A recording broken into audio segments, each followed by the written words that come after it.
Y ahora, bienvenido don Fernando Rospigliosi a Radio Planicie, Tribuna Democrática, lo saluda. Bienvenido San Juan de Lurigancho, lo escucha. ¿Cómo está usted, don Fernando? Buenos días, ¿qué tal? ¿Cómo está? Muchas gracias por la entrevista. Muchos saludos a todos sus oyentes.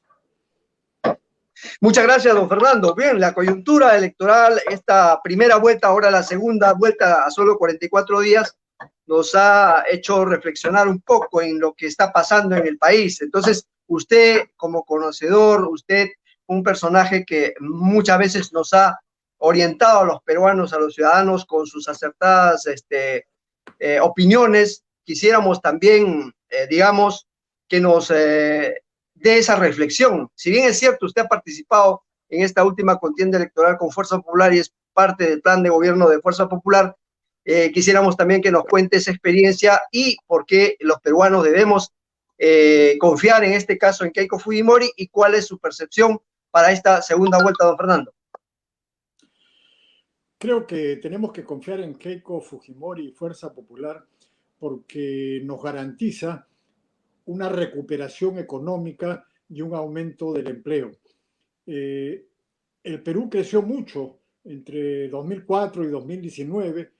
Muchos peruanos salieron de la pobreza, muchos peruanos engrosaron la clase media, pero desgraciadamente, debido a la pandemia y a los pésimos gobiernos de Martín Vizcarra y Francisco Sagasti, la pandemia no solamente ha causado una cantidad impresionante de muertos, desgraciadamente ya tenemos unos 140.000 muertos en el país, uno de los índices más altos del mundo, sino también ha destruido nuestra economía y ha arrojado a muchos peruanos nuevamente a la pobreza, ha hecho que pierdan el empleo millones de peruanos o dejen de tener ingresos, y ese es uno de los problemas más importantes, junto con, naturalmente, resolver el problema de la salud, que solamente se puede resolver a largo plazo trayendo vacunas, cosa que no han hecho desgraciadamente ni el gobierno de Vizcarra ni el de Sagasti. No ha traído las suficientes vacunas para que la mayoría de peruanos estén ya libres del virus. Ese es un problema, pero el otro que es muy importante y que agobia a millones de peruanos es la pérdida del empleo y la caída de la economía. Para eso Fuerza Popular y Keiko Fujimori tienen propuestas muy concretas para recuperar la economía en el corto plazo. Para empezar, tener un shock de inversiones a cargo del Estado y de la empresa privada a partir del 28 de julio. Eso es muy importante. Ahora bien, lo que nos propone el otro candidato, Pedro Castillo, es una situación similar, que nos llevaría a una situación similar a la de Venezuela, es decir, estatizar toda la economía y por tanto generar más crisis económica y más desempleo. No por casualidad estamos viendo a 1 millón de venezolanos en el Perú que han venido huyendo de su país, como otros muchos han ido huyendo a Colombia, a Ecuador, a Chile, a Brasil. Hay 6 o 7 millones de venezolanos que han huido de su país sin tener prácticamente nada que llevar. Se llevan la ropa puesta y van a vivir precariamente en otros países. Preguntémonos, ¿por qué la gente abandona de esa manera Venezuela? Porque uno de los países más ricos de América, que tiene una inmensa cantidad de petróleo, ha caído en una crisis espantosa debido al socialismo, al comunismo, de esa dictadura que tienen hace más de 20 años. Y desgraciadamente el señor Pedro Castillo está proponiendo cosas muy parecidas a la de Venezuela. Cambiar la constitución en primer lugar, que es lo que hizo Hugo Chávez en Venezuela. Estatizar la economía, estatizar las empresas privadas, estatizar no solamente las grandes empresas, sino también las medianas y las pequeñas, como ha ocurrido en Venezuela. Y eso genera desempleo. Si no hay empresas, ¿quién paga impuestos? ¿De dónde saca plata el Estado para poder hacer hospitales, para poder traer vacunas? Eso lo genera la empresa privada que paga impuestos. Nosotros tenemos un plan para crear más empleos, no para perseguir la informalidad, sino para desarrollar la formalidad, es decir, quitar las trabas burocráticas que impiden que haya más empresas en el Perú. Lo que necesitamos es más emprendedores. Micro, pequeñas, medianas y grandes empresas tienen que prosperar en el país. Esas empresas pagan impuestos, esas empresas generan riqueza, esas empresas sobre todo generan empleo. En el campo se requieren muchísimas obras, se requieren represas, se requieren canales de irrigación. Eso es un shock de inversiones que tiene que desarrollar el Estado y eso es lo que propone Fuerza Popular en este momento.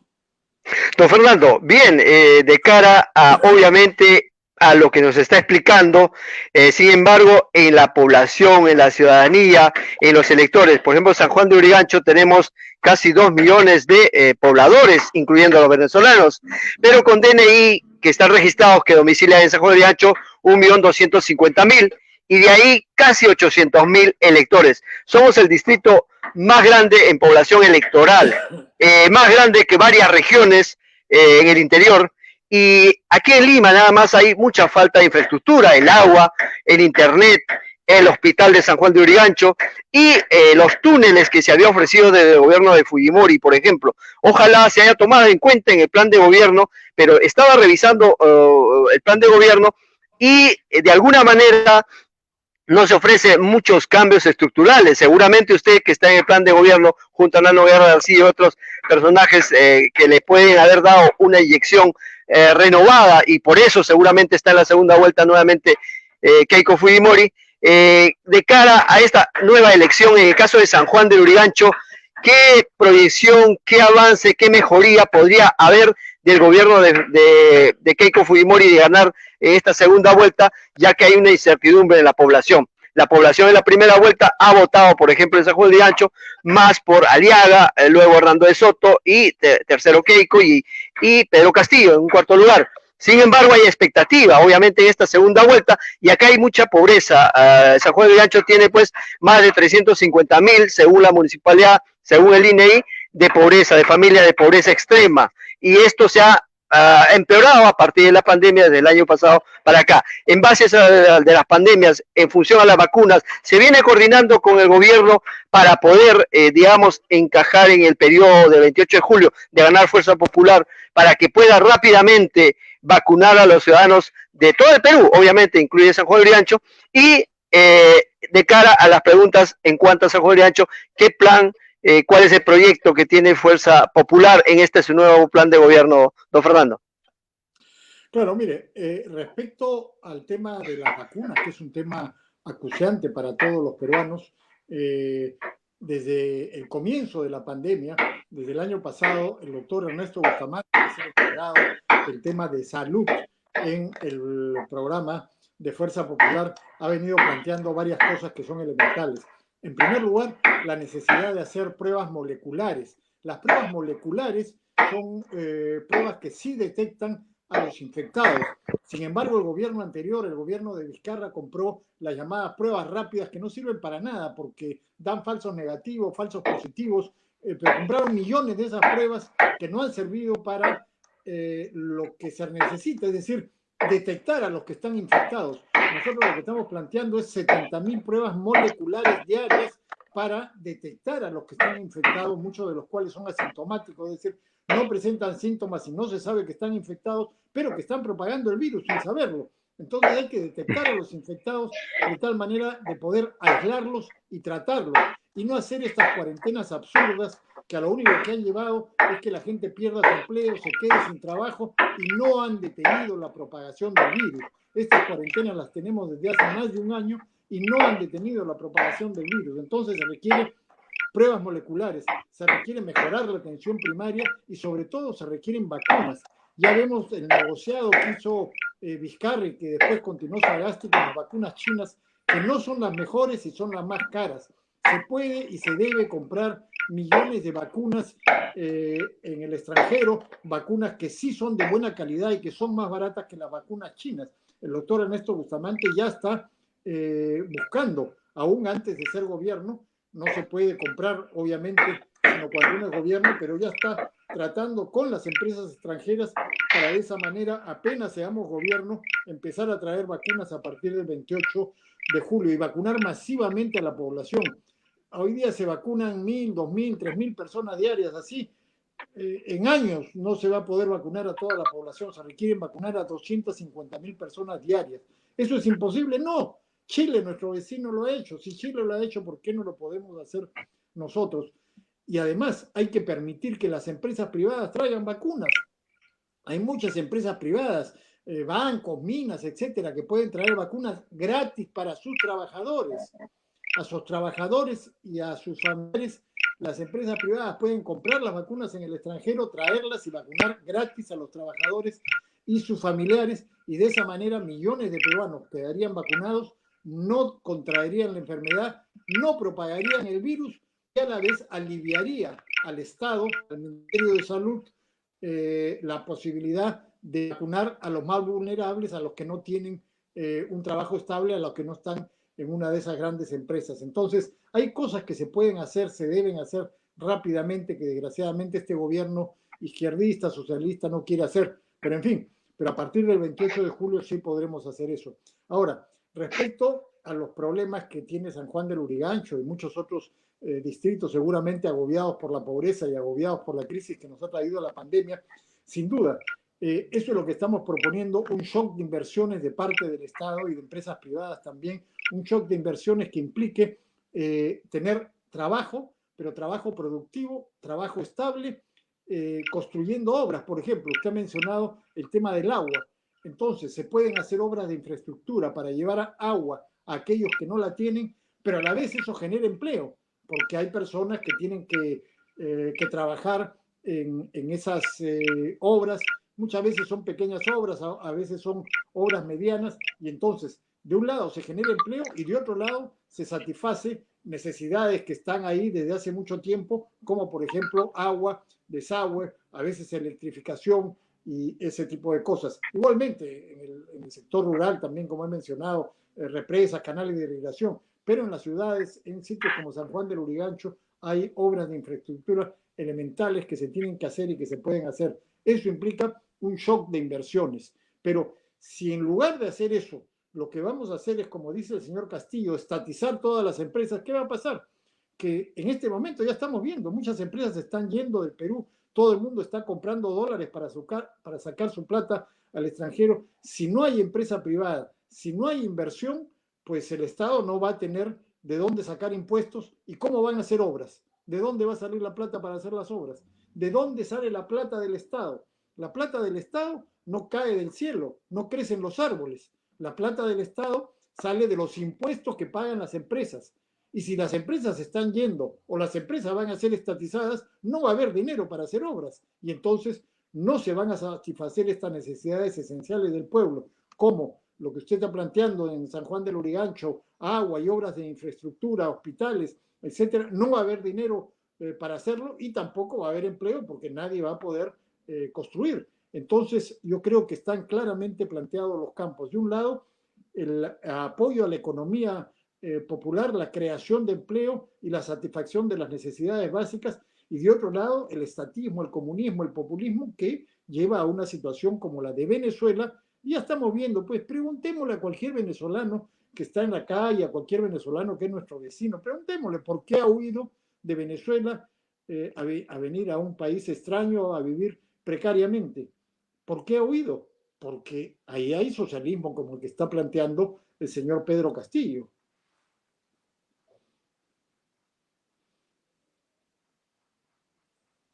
A ver, don Fernando, para la clase A, B, C, D, la lectura que usted nos menciona es claramente entendible y obviamente comprensible, pero al parecer en esta última elección de abril, la primera vuelta, la población peruana del interior del país, por ejemplo los 50 distritos más pobres, han votado 46 distritos más pobres por Castillo y casi con más del 50%, ¿no? Y la mayoría de distritos son inclusive de Cajamarca, de donde es el candidato.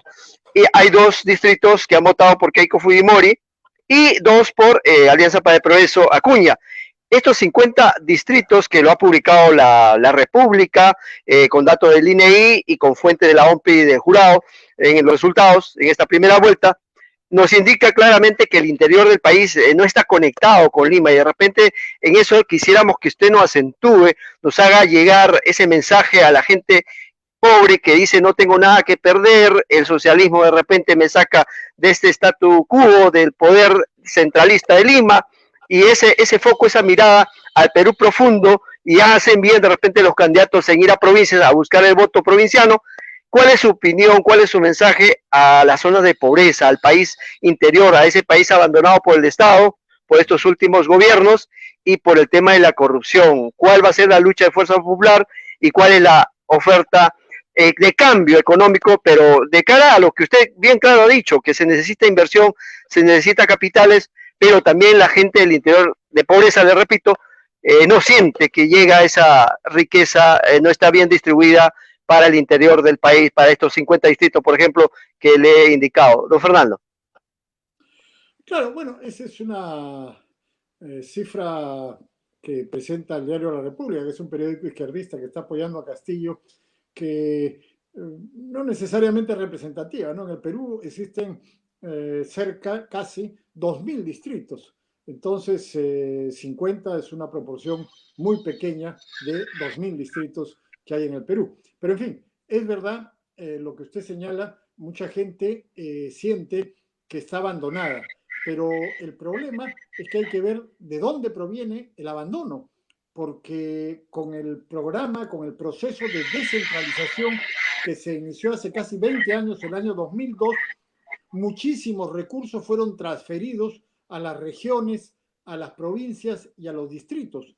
Miles de millones de soles se reparten cada año por el canon y por diversas fuentes, se reparten en las regiones, en las provincias, en los municipios distritales y provinciales. El problema es que ha habido una pésima gestión de gobiernos, muchas veces socialistas, izquierdistas, similares al del señor Vladimir Cerrón, que es el dueño del partido de Pedro Castillo y del propio Pedro Castillo. Por ejemplo, Cajamarca, la región de Pedro Castillo, tiene varias minas que producen miles de millones de soles en impuestos que se han entregado al gobierno regional. Ese gobierno regional, la mayor parte del tiempo, ha sido manejado por socios, por gente similar al señor Castillo, como por ejemplo el señor Gregorio Santos. ¿Qué ha hecho Gregorio Santos con los miles de millones de soles? Bueno, pues ha arruinado a Cajamarca. Cajamarca se ha convertido en la región, en el departamento más pobre del Perú, con miles de millones de soles cada año, 2.000 millones de soles cada año. ¿Dónde está el señor Gregorio Santos? Está preso, está en la cárcel. ¿Por qué? Por corrupto. Ahí tenemos un ejemplo típico de izquierdista que hasta hace poco era un aliado del señor Cerrón, que es el dueño del partido de Castillo. Hace poco tenemos las fotos con él. No pudo ser candidato junto con Castillo y con Cerrón porque está preso. Y Cerrón no puede ser candidato, ¿por qué? Porque está sentenciado. Otro ejemplo de mal gobierno es el de Vladimir Cerrón, el socio, el aliado y el dueño del partido por el cual postula Castillo. Vladimir Cerrón ha sido gobernador de Junín, una de las regiones más ricas del Perú, porque tiene muchas minas. Miles de millones de soles en canon recibe todos los años ese gobierno regional. Resultado, el señor Castillo sentenciado por corrupción, sentenciado ya por corrupción y con 12 procesos más por corrupción abiertos. El señor Cerrón, se refiere al señor Cerrón, dijo el señor Castillo. El señor Vladimir Cerrón, que es el dueño del partido de Castillo y socio de Castillo. Vladimir Cerrón sentenciado por corrupción cuando ha sido gobernador de Junín. ¿Y sabe cómo le llaman a Vladimir Cerrón? Que es médico, el doctor anemia, porque la anemia en los niños, en los pobres, ha subido significativamente mientras él era gobernador regional. Y la salud y la educación en el Perú está en manos ya de los gobiernos regionales. El proceso de descentralización ha entregado la salud y la educación a los gobiernos regionales. Hay un hospital que ha costado muchísimo dinero en Huancayo, donde es Vladimir Cerrón, construido cuando él era gobernador, que no funciona. Ejemplo de la corrupción, igualito que Vizcarra en el hospital de Moquegua, igualito la corrupción de Cerrón, un gobernador izquierdista. Entonces, ¿hay plata? Hay plata. Ha habido mucha plata, no en Lima, en las regiones. El problema es que o la han robado o la han mal utilizado. Y por eso tenemos este problema de desempleo, falta de trabajo, malas condiciones sanitarias, malas condiciones de educación, no hay internet en muchos lugares, pero sí hay muchísimo dinero. O sea, el problema no es que haya minas, que haya fábricas, que haya empresas privadas. Esas empresas privadas producen lo que tienen que producir, pagan impuestos al Estado, el Estado agarra esos impuestos, lo entrega a los gobernadores regionales, a los alcaldes, y muchas veces, desgraciadamente, no siempre, pero muchas veces lo mal utilizan, lo desperdician, lo derrochan o lo roban. Y entonces la gente dice, bueno, ¿qué está pasando? ¿Por qué algo no funciona? No, no es que no funcione la empresa, el mercado, eso funciona. Lo que no funciona es los malos gobernadores o los malos presidentes o los malos alcaldes. Eso es lo que tenemos que cambiar y estamos seguros de que a partir del 28 de julio podemos cambiar eso sin caer en el comunismo, en el socialismo, sin ser como Venezuela, que ya sabemos cómo se ha hundido y cómo ha caído en la pobreza, a pesar de que es uno de los países más ricos del mundo, porque tiene las mayores reservas de petróleo del mundo. Así es, don Fernando. Efectivamente, es la parte que usted también nos aclara, es cierta, ¿no? El tema que usted ha criticado en cuanto a las autoridades regionales y a las autoridades locales, los alcaldes. Eso es cierto, se tiene que luchar desde el Congreso para las reglas claras de la lucha contra la corrupción y también, obviamente, para el gobierno, para los ministerios, para todo funcionario. Y de cara a ello, pues nos escriben en las redes y nos dicen ¿qué hay, por ejemplo, de la señora, usted era crítico de la señora Keiko de Fujimori en anteriores oportunidades? ¿Qué ha cambiado en caso de Keiko para poder ahora confiar en ella? Porque aclaran en las redes, algunas personas dicen, es una persona que está a punto de ser sentenciada. Hay más de 15.000 folios de investigación respecto a su vinculación con empresarios, con aportes a sus anteriores campañas, la cual hace dudar a mucha gente. ¿Qué tendría que responderles a esta gente que tiene esa duda, que sabe, conoce, se ha informado, pero que usted seguramente que podría aclararles a las personas que tienen esa duda, don Fernando? Así es. Mire, yo desde hace 10 años exactamente, en las elecciones del año 2011, en la segunda vuelta, yo respaldé a Keiko Fujimori contra Ollanta-Humala. Y a partir de ahí le he conocido y he visto que ella está trabajando seriamente, construyendo un partido, es institucionalista, defiende la democracia. Respecto a las acusaciones que hay contra ella, son evidentemente falsas, ¿no? Keiko Fujimori nunca ha sido gobierno, nunca ha recibido una coima como ha recibido Vizcarra, como Vladimir Cerrón, sentenciado por corrupción, como Gregorio Santos, sentenciado por corrupción en Cajamarca. Ella nunca ha sido gobierno, nunca ha recibido una coima. ¿Ha recibido aportes de campaña? Sí, como todos los candidatos en todas las elecciones. Todos los candidatos en todas las elecciones han recibido aportes de campaña y muchas veces esos aportes no se han declarado porque los que dan la plata no quieren aparecer. Esa es la realidad, esa es la realidad. Pero eso, ¿es delito o no es delito? Recibir un aporte en una campaña electoral, por lo menos el año 2011, no es delito. Ahora, ¿por qué han acusado a Keiko Fujimori? Muy sencillo. Porque Martín Vizcarra, cuando fue presidente, utilizó la fiscalía, utilizó a estos fiscales politizados y prevaricadores para atacar a sus adversarios, para llevarlos a la cárcel, para judicializar la política.